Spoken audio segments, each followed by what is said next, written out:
어제 요한복음 1장 후반부에 예수님께서 제자들을 부르시는 장면으로 1장이 마무리가 되었습니다. 제자들을 부르는데 등장했던 제자들의 이름이 안드레, 그리고 우리가 베드로라고 알고 있는 시몬, 그리고 빌립, 나다나엘, 이 네 사람이 등장을 했죠. 그 후반부에 빌립과 나다나엘의 이야기를 다루면서 나다나엘이 처음에는 예수님을 잘 몰랐어요. 예수님은 베들레헴에서 태어나고 베들레헴에서 사실은 오셨는데 애굽에 갔다가 그 이스라엘에 복귀하면서 헤롯 왕에게 해를 입을까 하여 나사렛이라는 동네에 가서 거기서 계속 자랐던 겁니다. 그래서 사람들은 나사렛 예수라고 부르는데 나다나엘은 나사렛이라고 하는 동네에서는 선한 것이 나올 리가 없다, 그렇게 이제 말을 하는데 예수님께서 이 나다나엘이라고 하는 사람의 그 살아온 인생을 다 아시는 거예요. 그 나다나엘을 평가했던 그 한마디가 나다나엘이 어떤 태도로 살아왔는지를 예수님이 평가해 주신 겁니다. 그러니까 나다나엘이 이제 깜짝 놀랐던 거죠. 그리고 나서 무화과 나무 아래 있을 때 아무도 본 사람이 없을 텐데 예수님이 그 사실까지 알고 있으니까 당신은 하나님의 아들이요 이스라엘 임금입니다 라고 하는 고백을 하면서 예수님을 따르게 되는 거예요. 그러니까 예수님이 일으키시는 특별한 능력을 보고 따르기 시작을 했는데 예수님은 그걸 보고 나를 믿느냐, 앞으로는 그거보다 더 큰 일을 보게 될 것이다 하고 그 큰 일에 대해서 아주 조금 약간 추상적인 의미로 그 이야기를 하시고 이제 마무리가 되었죠. 그러면서 이제 오늘 이야기가 시작이 되는데 그로부터 사흘째 되던 날 갈릴리 가나라고 하는 지역에서 혼인잔치가 열립니다. 혼인잔치. 근데 이 갈릴리 가나는 어떤 지역이냐면 나다나엘이 살던 지역입니다. 나다나엘. 요한복음 21장 2절에 보면 갈릴리 가나 사람 나다나엘이다 이렇게 표현이 되어 있거든요. 그러니까 앞에 이야기하고 사실은 연결돼서 봐야 되는 거예요.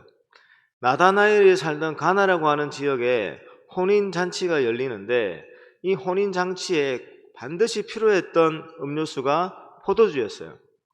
여러분, 우리나라에도 지역마다 혼인잔치가 열린다, 아니면 어떤 잔치가 열린다 했을 때 반드시 있어야 되는 음식이 있습니다. 제가 전라도에 결혼식을 가니까 거기는 홍어가 나오더라고요. 홍어가 빠지면 잔치가 안 된대요. 근데 홍어를 처음 먹는데 너무 맛이 이상했는데 그 홍어가 절대로 빠지면 잔치의 의미가 퇴색이 된다고 합니다. 그 이스라엘도 마찬가지예요. 반드시 이 포도주가 꼭 필요한 곳이 있는데 바로 결혼 잔치였습니다. 그런데 사람들이 많이 왔는지 이 포도주가 다 떨어지게 되었어요. 떨어지게 되자 그 예수의 어머니가 예수께 포도주가 떨어졌다 이렇게 이제 이야기를 하는 건데 예수님께서 나와 상관이 없다 말씀을 하신 이후에 조금 있다가 그 하인들을 시켜서 돌 항아리에 그 물을 가득 채우라고 하는 겁니다. 그런데 이 물을 가득 채워놨는데 연회장이 포도주가 떨어져서 포도주가 더 필요하다고 하니까 그 하인들이 그 물을 가득 채운 그 항아리에서 떠서 갖다 줬는데 이게 포도주로 변한 거였어요. 그 연회장이 포도주를 맛보니까 처음에 먹었던 포도주보다 더 맛이 좋았던 겁니다. 그래서 그 주인에게 보통은 사람들이 처음에는 좋은 걸 내줬다가 사람들이 조금 취하고 나면 이 질이 떨어지는 포도주를 내주는데 이 집은 뒤에 나오는 포도주가 훨씬 질이 좋은 포도주입니다 라고 하는 이야기를 하게 되는 것이죠. 자, 이제 이 표적에 대한 해석을 해야 되거든요. 그냥 현상을 보면 예수님께서 나다나엘에게 네가 아까 무화과 나무에 있지 않았느냐 하는 것보다 더 큰 표적입니다. 그 나다나엘이 생각하기에는 분명히 자기 혼자 있었을 건데 그 사실을 예수님이 알았단 말이에요. 그런데 지금 물이라고 하는 것을 아무런 그 물이 포도주로 바뀔 리는 없어요. 포도주가 되려면 포도가 있어야 됩니다. 포도를 숙성시켜서 나오는 것이 포도주지 물하고 포도주는 완전히 다른 물질이에요. 근데 예수님께서 이 물이라고 하는 것을 가지고 포도주를 변화시켰습니다. 이 하나만 가지고도 아주 더 큰 일이죠. 예수님을 따르는 제자들에게는 더 큰 일입니다. 근데 어제 그 1장 51절에서 진짜 예수님을 봐야 할 때 무엇을 봐야 되냐면 하늘이 열리고 하나님의 사자들이 인자 위에 오르락 내리락 하는 것을 보게 될 것이다. 그렇게 예수님이 말씀하셨죠.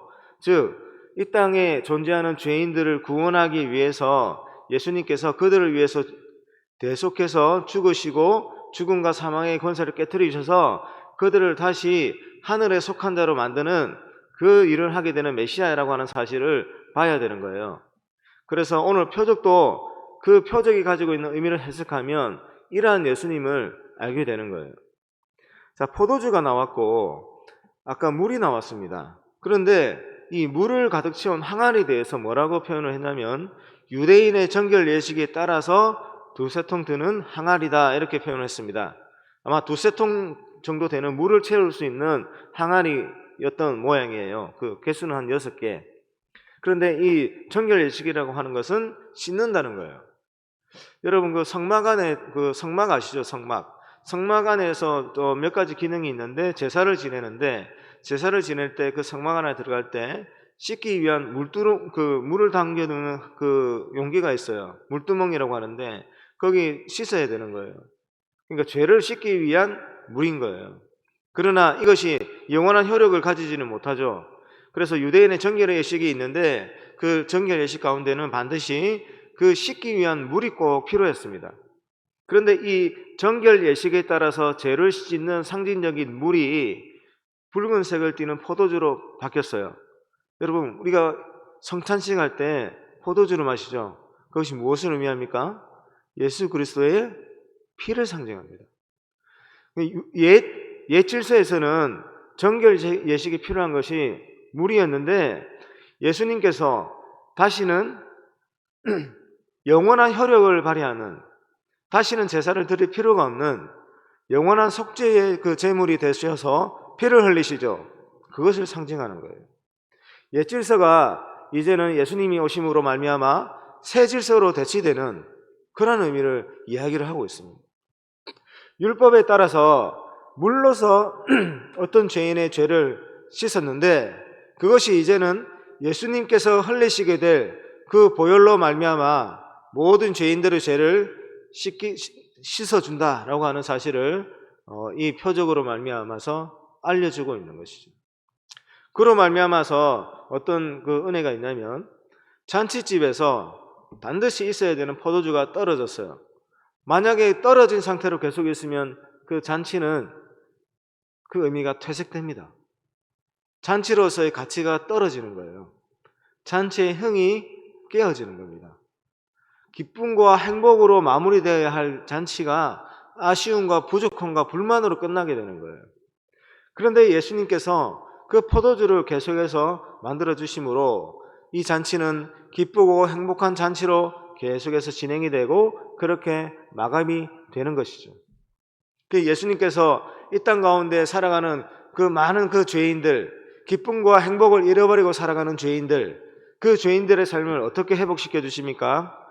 자신의 그 피를 흘리심으로 말미암아 그 죄인들의 죄를 씻어 주시고 그들이 잃어버렸던 그 기쁨과 행복을 하나님의 자녀가 되게 하심으로 다시 회복하게 해주시죠. 그게 예수님이 이 땅에 오신 목적이고 우리가 맺는 그 예수님이십니다. 그 은혜를 오늘 이 가나에서 열렸던 혼례 잔치의 이야기를 통해서 우리에게 압축해서 이렇게 전해주고 있습니다. 우리 모두는 다 알고 있습니다. 예수님을 믿기 전에 우리의 삶이 어떠했는지. 잠깐의 기쁨을 누릴 수 있었겠죠. 사업이 잘 될 수도 있고 공부하면서 우리가 어떤 성과를 낼 수도 있고 또 자녀들을 통해서 어떤 기쁨을 맛볼 수도 있고 하지만 그러한 기쁨은 유한합니다. 아주 짧습니다. 우리가 직장에서 성공을 하고 사업에서 성공을 하고 자녀가 잘 된다 할지라도 이미 조금만 지나가면 우리 머릿속에는 두려움과 걱정으로 가득 차게 되죠. 그러나 우리는 이제는 예수님을 믿음으로 말미암아 예수님을 통해서 우리에게 주신 은혜가 무엇인지를 알고 있습니다. 우리 안에 두려움이 찾아와도 우리는 그 두려움을 떨쳐버릴 수가 있습니다. 왜냐하면 우리가 잃어버렸던 그 영원한 기쁨과 행복의 그 길을 예수 그리스도를 통해서 하나님께서 우리에게 이미 주셨기 때문입니다. 하늘에 우리가 가야 할 집이 있기 때문입니다. 그곳에 가면 이제는 영원한 기쁨과 행복을 누릴 수 있다는 사실을 우리는 알고 있기 때문입니다. 죽음이 찾아온다 해도 우리는 새로운 삶이 기다리고 있다는 사실도 우리는 알고 있고 믿고 있습니다. 여러분 그 사실 다 믿으시죠? 그게 예수님께서 우리에게 회복해 주신 그런 잔치의 기쁨이라고 해야 될까요? 그게 우리에게 주어졌습니다. 오늘도 그 기쁨이 이미 우리에게 회복되었다는 그 사실 믿으면서 하루 지내시길 바랍니다. 하나님께서 예수 그리스도를 통해서 우리에게 이런 은혜를 주셨고, 예수님은 이 땅에 오셔서 죄인이 받아야 되는 그 모든 고통들을, 그 죄값들을 자신의 피를 흘리시면서까지 다 우리의 죄를 사함받을 수 있도록 그 길을 열어주셨습니다. 이 은혜가 주셨음을 믿고 그런 예수님을 바라보면서 또 하루 살아가시는 은혜가 있기를 바랍니다. 그 다음 이야기는 또 뭐냐면 이 성전에서 벌어지는 이야기가 나와요. 예수님께서 이 혼례잔치에서 기적을 베푸신 다음에 가버나움이라고 하는 지역에 갔다가 그곳에 짧게 머무신 다음에 이제 그 유월절이 다 됐기 때문에 성전에 가셨습니다. 성전에 가니까 돈을 바꾸는 사람들이 있었고 짐승을 파는 사람들이 있었는데 예수님께서 이 사람들 다 내쫓으시는 거예요. 돈 바꾸는 사람이 상도 그냥 엎어버리시는 겁니다.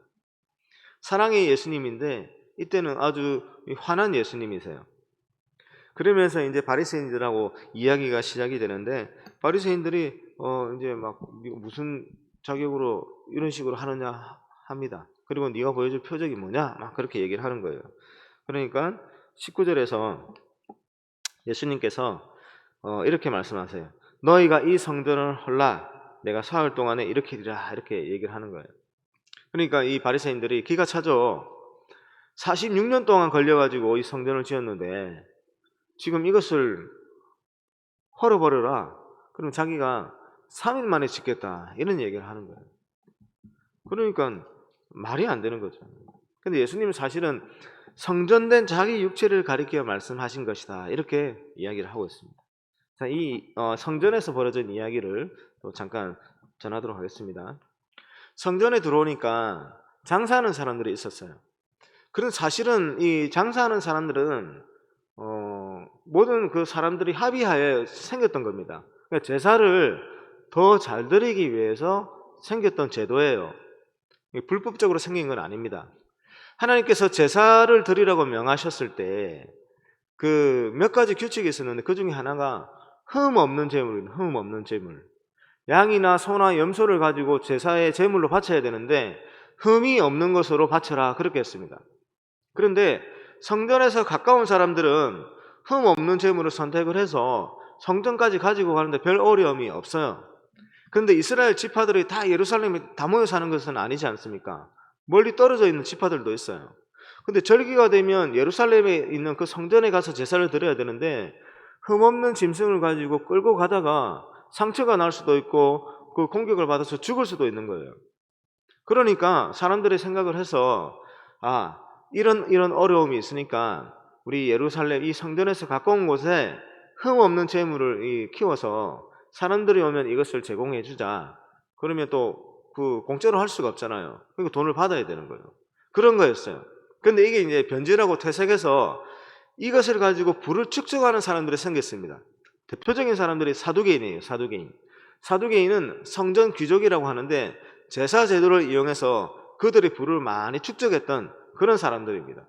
그러니까 이 사두개인들은 제사 제도가 없어지면 안 돼요. 그래서 이 사람들은 특히 예수를 부정하는 사람들입니다. 성전 제사가 계속 유지돼야 되는 거예요. 자신들의 기득권을 계속 유지해야 되니까.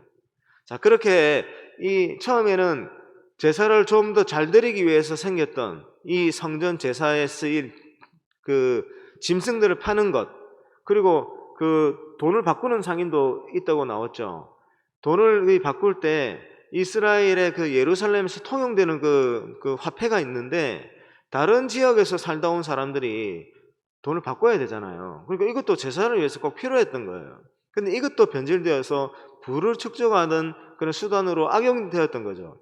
그러니까 예수님이 이 사실을 꾸짖고 상을 엎으시고 화를 막 내시는 겁니다.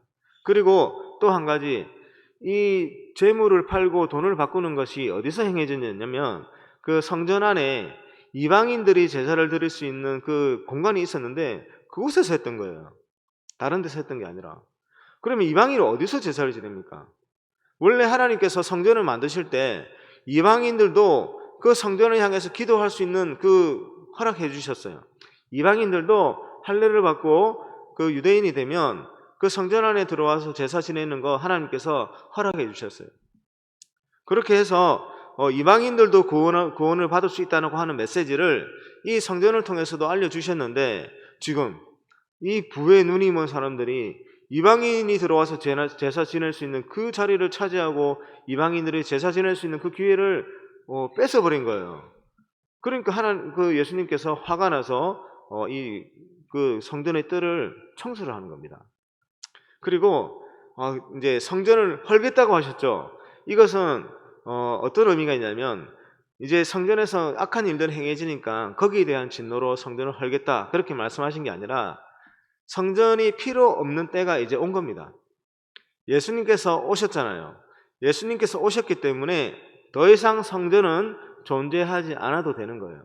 그런데 거기다가 이스라엘 백성들이 악한 일을 계속 행하자 나중에 하나님께서 진노하셔서 결국은 로마 군대에 의해서 성전이 파괴되는데, 두 가지 뜻이 다 있는 겁니다. 근데 더 중요한 거는 이제는 성전이 필요 없는 때가 온 거예요. 예수님께서 오심으로 성전은 더 이상 필요 없게 되었습니다. 그래서 성전이 헐어져도 괜찮은 거예요. 왜 그러냐면, 처음부터 하나님께서 그 성전을 만들 때 성전을 통해서 하나님께서 백성들에게 보여주고자 하셨던 분이 바로 예수 그리스도이십니다. 성전 전에 뭐가 있었냐면 성막이 있었죠. 성막이 상징하는 게 있는데, 그건 가장 큰 것 하나는 하나님께서 자기 백성들과 함께 하신다는 사실을 그 백성들 눈으로 볼 수 있도록 만들어준 게 바로 성막입니다. 성막이 그 이스라엘 백성들이 광야길을 행진하고 나서 출애굽 그 시내산에서 나와서 하나님께서 율법을 주신 다음에 성막을 만들죠. 그리고 나서 그 민수기 1장을 시작하면서 이제 이스라엘 백성들이 다시 그 광야길을 시작하게 되는데, 성막이 가장 가운데 있습니다. 성막이 가장 가운데 있고 그 주변을 레위 지파들이 그 성막 주변에 존재하고, 그리고 12지파 중에 3개 지파씩 동서남북 방향으로 그 성막에서 어느 정도 거리가 띄어져서 진을 쳐서 이제 행진을 하게 되는 거예요. 이스라엘 백성들이 살아가는 그 삶의 터전 가장 한복판에 성막이 있는 것이죠. 이스라엘 백성들은 그 성막을 보면서 하나님이 저렇게 우리와 함께 하시는구나, 우리의 길을 인도해 주시는구나, 이렇게 생각하고 살아가는 것이죠. 그 성막이라고 하는 존재는 아주 중요한 건데, 하나님의 임재의 상징입니다. 하나님 임재의 상징, 하나님이 함께 하심의 상징입니다. 그래서 전쟁이 일어났을 때 언약궤를 얼마나 중요하게 생각했습니까? 언약궤가 우리와 함께 있으면 승리할 것이다, 이렇게 생각을 했었죠. 사실은 그것은 아닌데 하나의 상징이었죠. 그게 가장 중요했던 거고, 두 번째는 성막 안에서 하나님과의 교제가 일어납니다. 어떻게 일어나냐면, 성막의 가장 중요한 기능 중에 하나가 제사였어요. 성막 안에서 제사를 지내고 나면 그 백성들의 죄가 씻기죠. 그래서 하나님과 다시 교제할 수 있는 그런 기회가 생기는 거예요. 물론 영원한 제사는 아니지만, 특히 대속죄일, 1년에 한 번 있는 대속죄일은 대제사장들의 죄를 속할 뿐만 아니라 이스라엘 모든 공동체의 죄를 다 속하는 날이에요. 그날 딱 하루만 그 성막 안에 성소가 있고 지성소가 있거든요. 지성소 안에 여호와의 시온자가 있고 그 안에 언약궤가 있어요. 아무나 들어갈 수 없습니다. 대제사장도 함부로 들어갔다가는 죽어요. 아무나 들어갈 수 없는 아주 거룩한 장소입니다. 그런데 1년에 단 하루 대제사장들의 죄도 사하고 이스라엘 모든 백성들의 죄를 사하는 그 제사가 드려지고 난 이후에 그날만 성소와 지성소를 막고 있는 휘장을 열고 지성소 안으로 대제사장이 들어갈 수가 있는 거예요. 하나님과의 관계 회복되고 교제할 수 있는 장소가 바로 성막인 것이죠. 그게 다윗 왕 시대에 이르러서 그 천막으로 되어 있는 것이 마음이 안타까워서 다윗이 성전을 짓고 싶어 해서 솔로몬 왕 때에 성전이 지어지죠. 그래서 성전이 성막을 대신하는데, 성막이 아까 의미했던 게 뭐라고 했습니까? 하나님의 임재의 상징, 즉 하나님이 함께 하심, 그리고 제사를 드려지는 그므로 말미암아 하나님과 교제 회복되는 곳, 그게 성막의 기능이었죠. 그게 고스란히 성전에게 가는 거예요.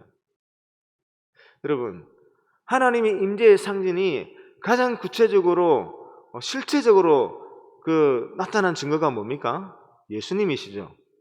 하나님께서 그의 백성들과 함께 하기 위해서 우리들의 모습을 입고 우리들의 삶 속으로 들어오신 분이 바로 예수님이시죠. 그래서 성막과 성전이 상징하는 것은 바로 예수님이십니다. 성전은 그림자이고 실체는 예수님이십니다.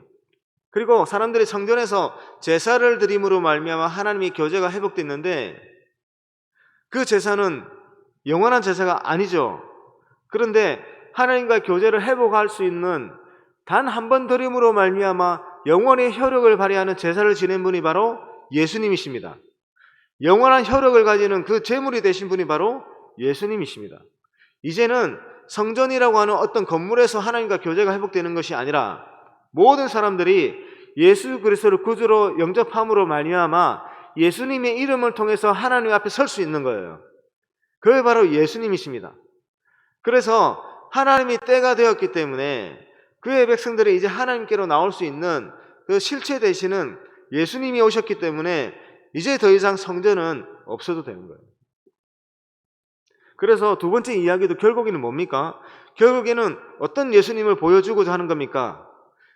자기 백성들을 위해서 대속의 그 제물이 되시려고 오신 그 예수님, 죽음과 부활의 권세를 깨뜨리시고 죄와 사망의 권세에 갇혀가지고 기쁨과 행복을 잃어버리고 멸망의 길로 가고 있는 그 자기 백성들을 구원해서 생명의 길로 인도하고 하나님의 자녀로 인도하기 위해서 오신 그 예수님, 그 예수님을 나타내기 위해서 지금 이 성전의 이야기를 하고 있는 거예요.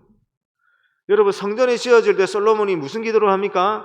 하나님, 우리 백성들이 죄 때문에, 자기 죄 때문에 적들과의 싸움에서 패한 이후에 그 죄를 깨닫고 이 예루살렘에 있는 성전을 향해서 기도하거든 그 백성들의 그 기도를 들어주셔서 그들을 용서해 주십시오. 그렇게 기도를 해요.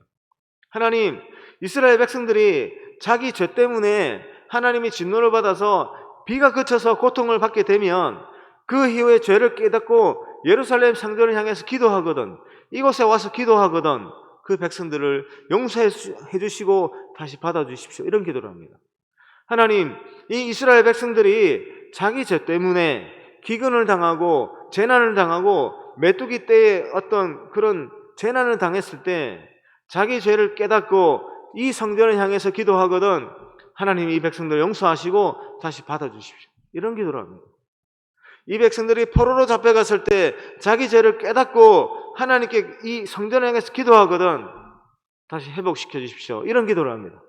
하나님, 이방인들이 하나님의 소문을 듣고 하나님의 영광에 대한 소식을 듣고 이 성전 근처에 와서 성전을 향해서 기도하거든 이 백성들을 주의 백성으로 받아달라고 그런 기도를 합니다. 여러분, 오늘날 자기 죄를 해결을 하고 하나님의 백성으로 받아들여지는 길, 누구를 통해서입니까? 예수님 때문입니다. 하나님을 모르는 백성들이 하나님 앞에 나올 수 있는 유일한 길, 누구를 통해서입니까? 예수님 때문입니다. 성전은 곧 예수 그리스도를 보여주기 위한 그림자였던 겁니다. 그래서 오늘 이 예수님이 성전을 헐어라, 내가 3일 만에 다시 세우겠다. 무슨 말입니까? 성전이 가리키고 있던 그 예수님 죽는다는 얘기예요. 죽고 나서 4일 만에 다시 살아난다는 그 이야기를 오늘 예수님이 하고 있는 거예요. 사랑하는 성도 여러분, 오늘 이 두 가지 이야기 같은 메시지를 전하고 있습니다.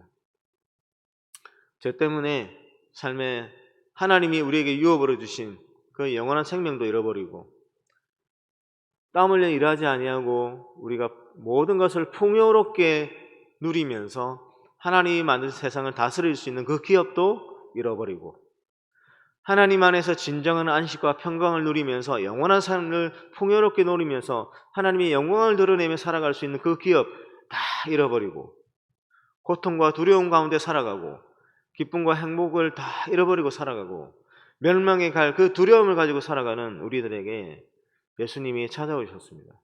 찾아오셔서 우리 죄를 다 제거하기 위해서 예수님께서 다 그것을 짊어지시고 십자가에서 피를 흘려 죽으시고 그리고 그 죄와 사망의 권세를 우리를 짓누르고 있던 그 죄와 사망의 권세를 부활하심으로 말미암아 완전히 다 깨뜨려 버리셨고, 하나님이 우리 안에 성령으로 들어오셔서 하나님의 자녀 삼아 주시고 그 놀라운 예수 그리스도의 복음을 믿게 해 주셨고, 그리함으로 말미암아 우리가 잃어버렸던 그 하나님의 기업을 다 회복시켜 주셨던 사실을 믿으시길 바랍니다. 우리가 바라봐야 되는 예수님은 그런 예수님이십니다. 그 예수님을 믿게 하기 위해서 처음에 우리의 사업에 성공도 주시고 질병을 고쳐주시기도 하시고 여러 가지 어떤 복을 주시기도 하시는데, 그러한 예수님에 빠져버리면 우리가 진정한 그 복의 길로 나가지는 못하는 거예요. 우리가 바라봐야 되는 예수님은 십자가의 예수님이시고 부활하신 예수님이시고 우리를 살리신 예수님이십니다. 이 예수님을 바라보면서 오늘 하루도 복된 하루 살아가시길 바랍니다. 성전은 교회가 아니에요. 성전을 예배당과 연결시키면 그거는 잘못된 거예요. 성전은 우리 주 예수 그리스도를 보여주시는 하나의 그림자이십니다. 그 예수 그리스도 은혜를 생각하면서 오늘도 우리 모든 기쁨과 행복을 회복시켜 주신 하나님의 은혜가 충만한 그런 주일 보내시기를 주의 이름으로 축원합니다. 하나님 아버지 감사합니다. 하나님, 오늘 또 이 말씀을 통해서 예수 그리스도가 어떠한 분인지를 다시 한번 듣게 되었습니다. 우리를 살리신 예수님을 기억하게 하여 주시고, 우리를 살리시기 위해서 예수님께서 제물이 되셔서 예수님께서 피를 흘리신 그 은혜를 기억하게 하여 주시고, 또 죄와 사망의 권세를 깨뜨리셔서 우리를 하늘에 앉히신 그 은혜를 기억하게 하여 주시옵소서. 하나님 아버지, 우리가 그러한 예수님을 따를 수 있도록 도와주시고 하나님의 기업을 누리는 축복을 오늘 하루도 허락하여 주시고, 오늘 거룩한 주일 맞이하여 하나님의 영광을 보며 그 하나님의 영광 앞에 무릎 꿇고 하나님이 베풀어 주신 놀라운 그 은혜 가운데 기쁨과 행복이 충만한 주일 보낼 수 있도록 하나님 도와주시옵소서. 이 모든 말씀을 예수님의 이름으로 기도드리옵나이다. 아멘. 하늘에 계신 우리 아버지, 아버지의 이름을 거룩하게 하시며 아버지의 나라가 오게 하시며 아버지의 뜻이 하늘에서와 같이 땅에서도 이루어지게 하소서. 오늘 우리에게 일용할 양식을 주시고 우리가 우리에게 잘못한 사람을 용서하여 준 것 같이 우리 죄를 용서하여 주시고 우리를 시험에 빠지지 않게 하시고 악에서 구하소서. 나라와 권능과 영광이 영원히 아버지의 것입니다. 아멘.